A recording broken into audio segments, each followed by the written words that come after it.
তাহলে কালো কুকুরকে নিশ্চয়ই চিনিস। কোনটা কালো কুকুর বেটা? কালো কুকুর বে। তুই কি বাড়া পাগলা চুদা আছিস নাকি? কালো কুকুর আবার কোথায় থাকবে? রাস্তার কুকুর রাস্তায় থাকবে। এ জানে না কালো কুকুর একটা মানুষের নামবে, এমনি কুকুর লয়।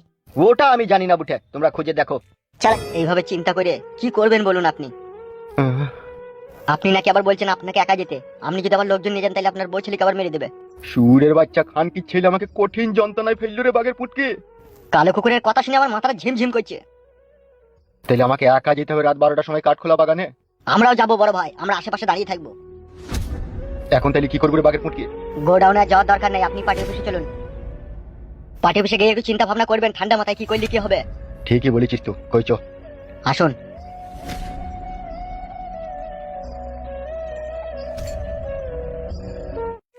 আমার খুশির তো কোনো তুলনা নেই রে বেটা।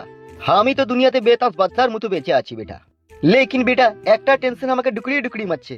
সেটা কেমন টেনশন চাচা? বেটা তুই ছোট মানুষ, সব কথা না শুনলে চলে। তাহলেও চাচা আমাকে যে শুনতে হবেই। টেনশনটা হচ্ছে বেটা তোর কাকি যদিন থেকে মারা গিয়েছে তদিন থেকে আমি একা একা বিছানায়, আর ভালো লাগে না।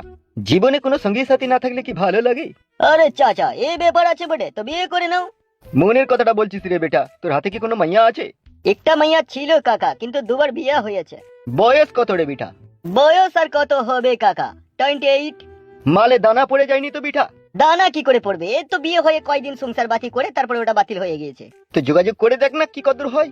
আমি তো বিয়ে করবার জন্য একবারে লাফিয়ে আছি রে বেটা। শুধু দুই হাত এক হয়ে গেলে আমি রোডে পড়ে যাব। কিছু বলবে না কি তোমরা? তোর কথাটা কেমন ঘোলা ঘোলা লাগছে, বাঙালি না বিহারি তো? আরে বেটা জন্ম থেকেই বাঙালি আছে বেটা। এই গ্রামের বাড়ি তো? অফকোর্স, তা কোথায় বাড়ি হবে? এখানে হবে না তো? তাহলে কালো কুকুরকে নিশ্চয়ই চিনিস। কোনটা কালো কুকুর বেটা? কালো কুকুর বে।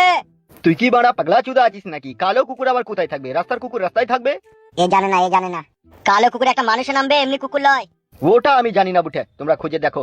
চলো বাল জানো হে তুমি।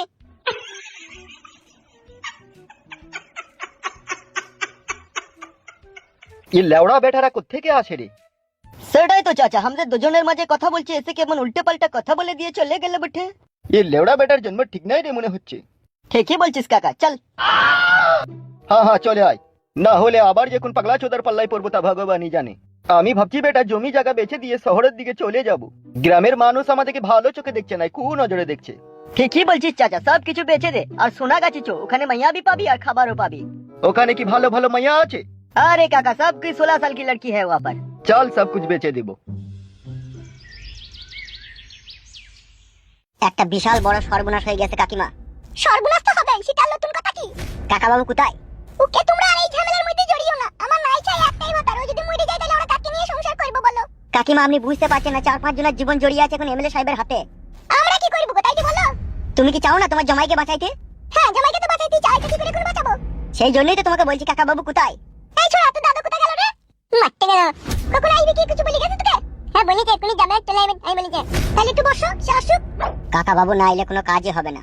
বেশ গো, বসো শাশুক।